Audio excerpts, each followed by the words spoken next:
Welcome back, folks, to WWE Network and Chill. I'm Graham G.S. Matthews, and right here on WWE Network and Chill, I talk about all the original programming that I watch on the WWE Network. And as Season 6 is set to premiere this fall on the network, I figured it was only fitting right here on the show to talk about Season 1 of Total Divas. So for those of you who have never seen the show before, didn't want to give it a chance, here's my recommendation to you. And you don't have to watch or listen to these episodes, rather. That's completely okay. But if you've never seen the show before, you thought the show sucked, but you've never seen it, I would recommend just one thing. Listen to this review, or at least watch the first episode, seasons 1 through 5, I think. I don't even know what season they're on now. I think season 6 is coming up. They're all available right now on the network, which is why I'll be breaking them down here in the show, WWE Network and Chill, for the next couple of weeks. Only season 1 for now, and then season 2 and 3 and 4 and 5 will come later. Season 1 for right now, just because it's timely with a new season kicking off pretty soon. Anyway, though, if you've never seen the show before, you didn't want to give it a chance before now, like I said, do one of two things. One, listen to this review and then watch the episode, or two, just watch the show. And if you don't like the first 2 or 3 episodes, then give up on it. By all means, that's completely okay. But I would just recommend to give it a shot. Listen to this review, see if you like it. And the thing is, I know the biggest knock against Total Divas, oh, it's scripted, it's not real. Wrestling isn't real either. We still watch that shit, you know what I mean? But the biggest difference is that some of the storylines they do in this show are so stupid that even when the most unrealistic thing happens on this show, like why the fuck would they even put this on the show? It doesn't even look like it's real. Why would they sound so stupid and come off as so dumb on this program? It's just fun to make fun of, and you'll notice that in my reviews of this show. There's some storylines that kind of do tie back into wrestling. There are some behind-the-scenes aspects of the show that I like, that I think is cool, but you don't really see too much of. That kind of never-before-seen aspect of the behind-the-scenes area of WWE and the whole world of wrestling. But even the storylines they do, as dumb as they can get from time to time, they're fun to make fun of, if that makes sense at all. Okay, so just keep that in mind. There's a lot of things that you will see on this show that they are not realistic at all. 80% of the show is scripted. It's fake. I understand why it's that way. It's reality TV. I expect nothing less from Total Divas. But I have seen all these episodes. I've seen every episode, shamelessly, but I have yet to watch them back since when they initially aired 3 or 4 years ago. 3 years ago at this point, from the summer of 2013. So you are watching them. I am pretending that I am watching for the first time as you are. So let's embark on this journey together that is Total Divas. So Season 1, Episode 1, Welcome to the WWE is basically an introductory episode. That's a tongue twister. I almost botched that there. An introductory episode to the world of WWE. And again, if you're watching this show, obviously, if you're listening to this review, you're a wrestling fan. But there's a lot of people out there who watch this show who have never seen the WWE before. There's a lot of female viewers specifically. I hate to say it, but not hate to say it, but it's true. I'm sure there's male viewers who have never seen wrestling before, but have only watched Total Divas. I'm sure they're out there, but it's mainly women who watch the E! Network, have seen the show, watch the show, but have never seen the WWE. I have met a ton of people who only like Total Divas and have never seen wrestling before. I've never watched Raw or SmackDown, but they've heard or at least seen, or even fans of Total Divas. So a lot of the things that are portrayed in the show, the way they say things, the way they introduce things to us, as if we've never even heard of the Bella Twins before, you have to remember they are talking to the casual fan. And that's what WWE does all the time.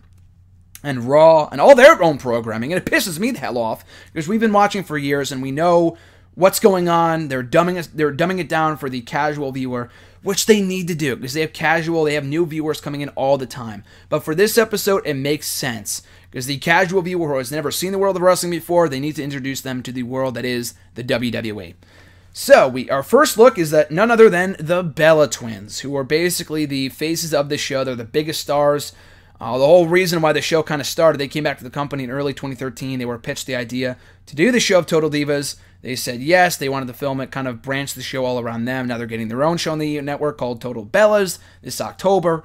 But we see the Bella Twins. We get introduced to the Funkadactyls, who call themselves huge fan favorites, which at that time wasn't necessarily true.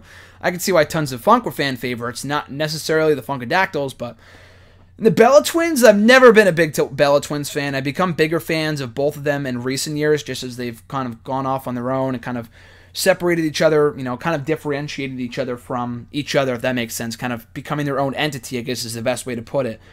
But in this first episode, they do not come off well at all. Nikki Bella says, if I wasn't a Bella Twin, I'd want to be a Bella Twin.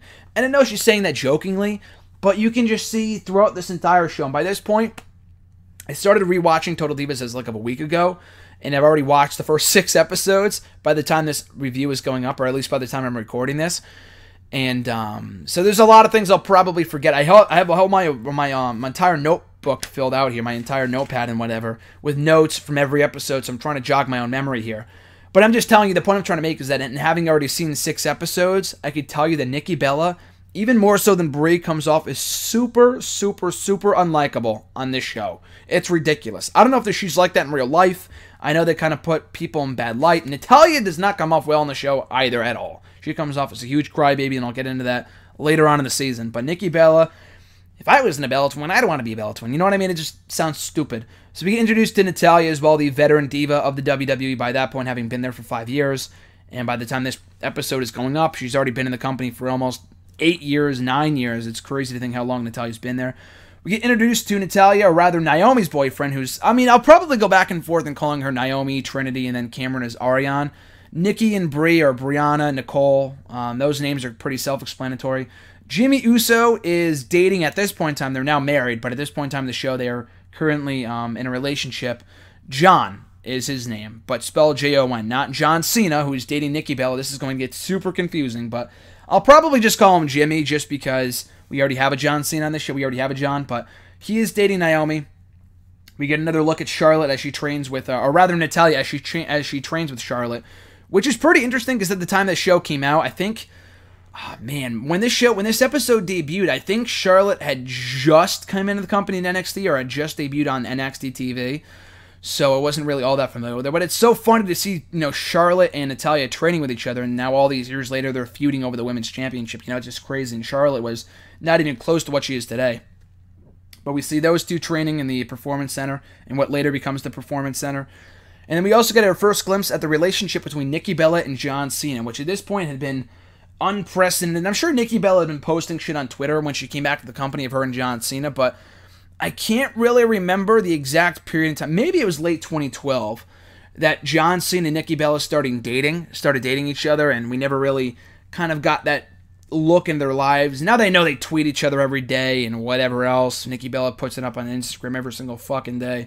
Not even have an Instagram, and I know that, but we get our first glimpse of the relationship between Nikki Bella and John Cena. They kind of started dating right after John Cena got divorced in 2012, and they're fishing outside, and Nikki Bella wants to recreate the Notebook sequence where she starts running towards him in the rain. It's just super sappy shit, but John Cena goes along with it. We also get our first glimpse of the relationship between Brie Bella and Daniel Bryan.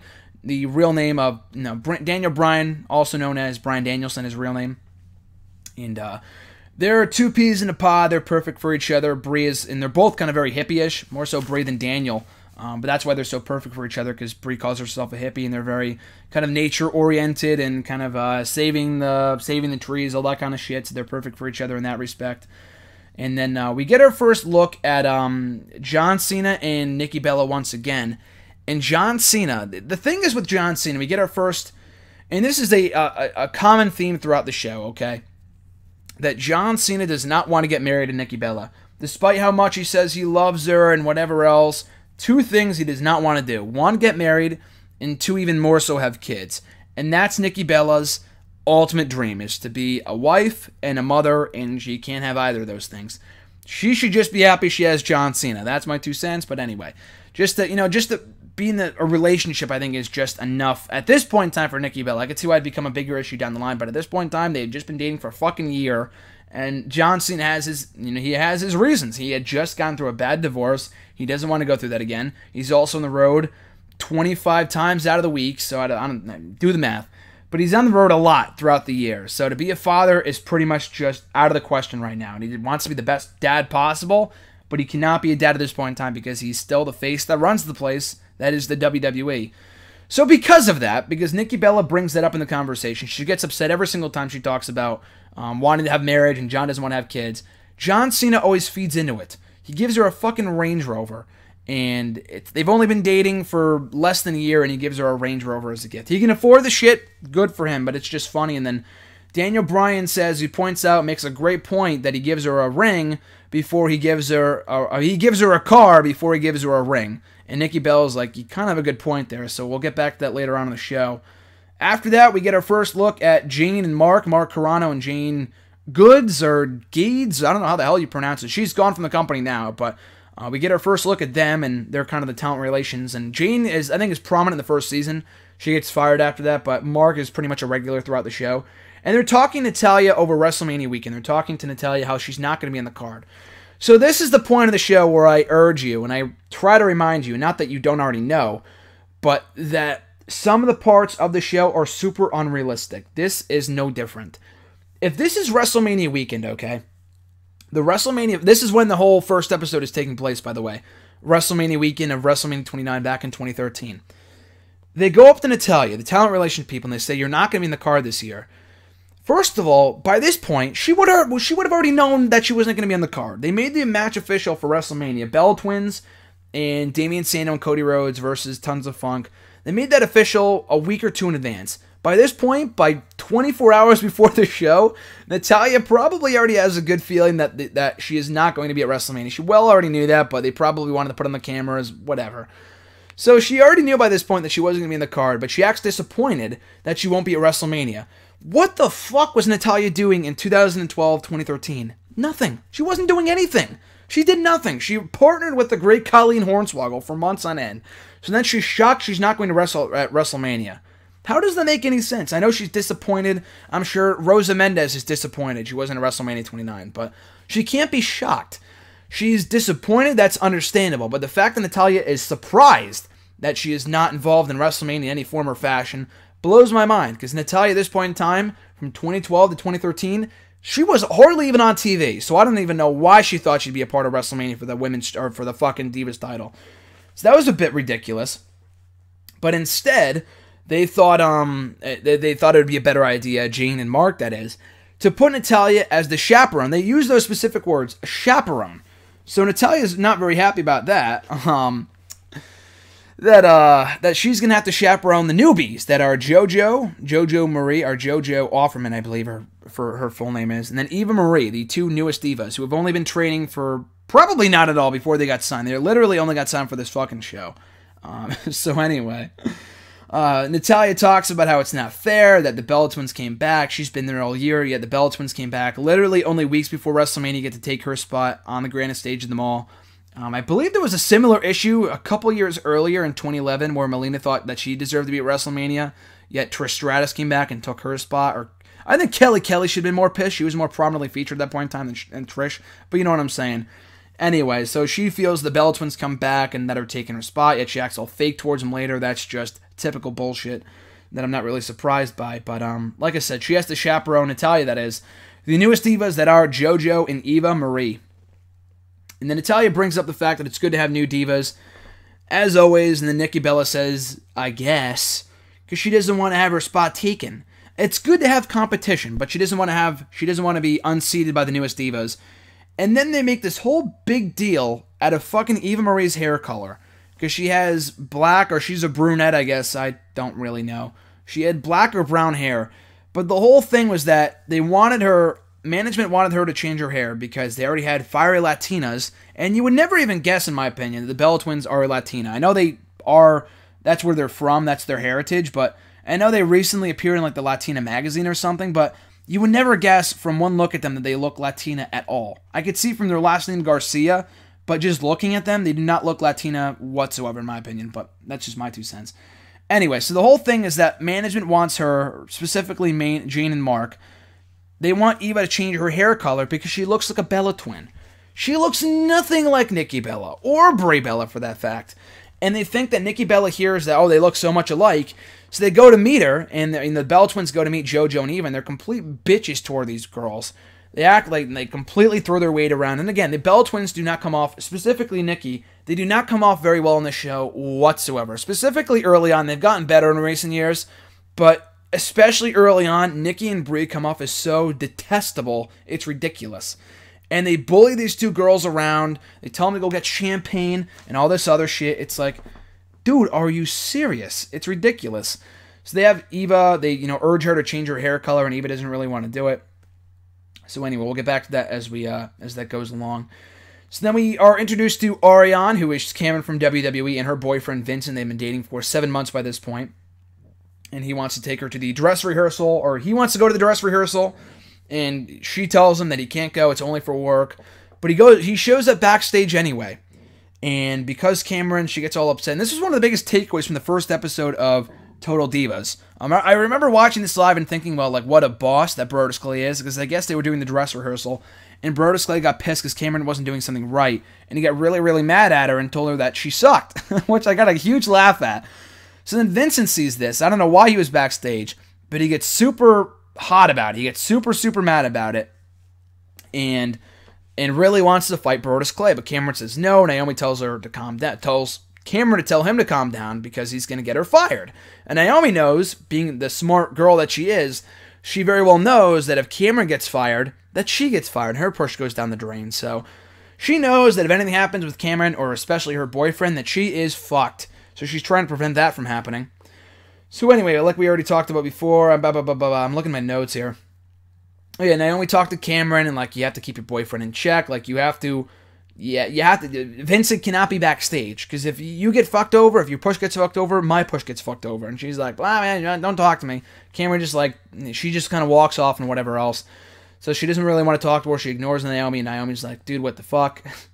So after that, we get Eva Marie, and she changes her hair color all right. They want her to change it blonde, but Eva goes, I'm not doing blonde. It's not really my personality. But I want red instead. She goes full on, what is it from Roger Rabbit? I forgot the name of the girl, but the all red chick from that movie Roger Rabbit. Man, it's gonna bother me now that I forgot her name. But anyway, Jessica Rabbit. Jessica Rabbit is exactly a Jessica Rabbit. She goes Jessica Rabbit red here with her hair color, and it looks super ridiculous. It works for Eva. I mean, we've seen it for so long, we've kind of already accepted it. But in any other situation, management goes, "Oh, I like it. It's cool. Whatever. That's completely fine. Well, you can keep the hair color." Eva goes up first, and she goes, "I'm sorry, I changed my hair color, but blonde was just not working for me." Jane's like, "I hate to say it, but I like it. In the future, if you disobey us again, you will get fired." So, in any other situation, again, this is the unrealism of the show, that if they told her to get blonde and she got red instead, she'd be canned in an instant. This company is so, walking on eggshells type of company that if they disobeyed their orders, they would have gotten cut in 2 seconds. Yet Jane said she liked it, but if they did it again, they'd be cut. And Eva Marie gets in hot water again in the very next episode. So how she survived is just beyond me. So again, she survives. Jane likes the hair, and she gets to keep the red hair color. But it's just ridiculous that she's able to maintain her job just because she went against management. But to each their own. So we see the duo of JoJo and Eva on the red carpet with Bella Twins. And the Bella Twins are just, like I said earlier, throwing their weight around. Can you go get us more champagne? Blah, blah, blah, blah, blah. And they talk about the pecking order and just being complete bitches. It's just ridiculous to see how unlikable these two are. And then we get a brief interaction between Bree and Nikki later on. They're going out to lunch. And they're talking about getting married. And Bree's like, I want to get married with Daniel. I got to plan my wedding, blah, blah, blah. Which I think is the season 1 finale. Or season 2 finale? I think it's season 2 finale. I think we'll get to it when we get to it. But they do end up getting married later on in the show. At any rate, so they talk about getting married. Nikki gets upset that that John Cena doesn't want to have kids. Naomi and Cameron fight once again about Vinny, and once again they kind of have this huge blow up about Vinny not being backstage, and if Cameron gets heat for Vinny being backstage and getting in a fight with a superstar, Naomi gets heat too, so they get a big fight about that.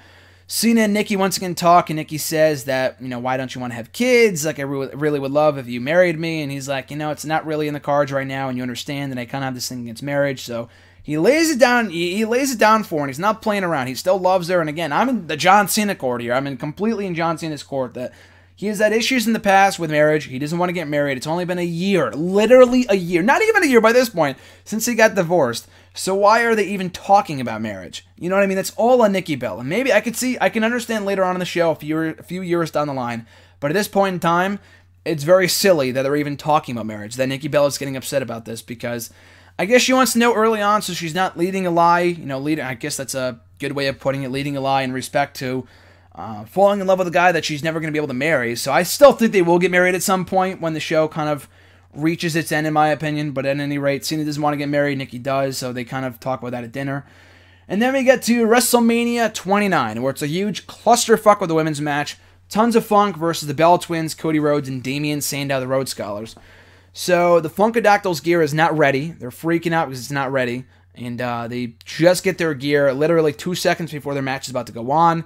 And before they can go out for their match gets cut because of time constraints due to Taker and Punk going along, which it deserved to. I'm sorry, I hate to say it, but that match was fucking great and really the only saving grace of that event. So if we got a couple more minutes of that match and we don't get a mixed tag team match, then whoop-de-doo. In my opinion, that was a worthy sacrifice. But understandably so, the women are very upset about it. Naomi talks about how she's been busting her ass all year round and their match gets cut, but she'll just have to work even harder to get a WrestleMania 30s card. And the Bella Twins are very upset about this as well. So that is the ending conclusion of the season 1 or the series premiere of Total Divas. So a very interesting episode. Like I said, a lot of things that pissed me off with the Bella Twins and just the hair color thing, which made no sense. But there's a lot of things about the show that do not make sense. Yet I still enjoy it anyway. I think guilty pleasure is the perfect way to describe this show for me. That's exactly what Total Divas is for this guy right here. But that is the series premiere of Total Divas. Check it out at your leisure. Like I said, if you don't like this review or this episode or whatever, I would fully recommend checking out the first 1 or 2 episodes of Total Divas before fully deciding whether you like it or not before you're going to stick with it. And you can always, skip ahead and watch a few episodes here or there. You don't have to watch them in chronological order. That's what I'm doing. And that's how I'll be reviewing them here on the channel going forward.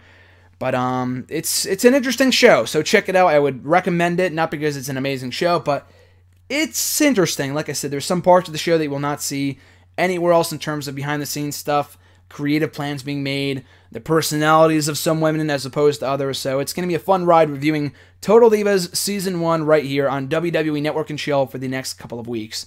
So on that note, guys, as always, be sure to like, comment, share, and subscribe. All support is amazingly appreciated. I'm Graham G. Matthews, and I'll catch you folks down the road.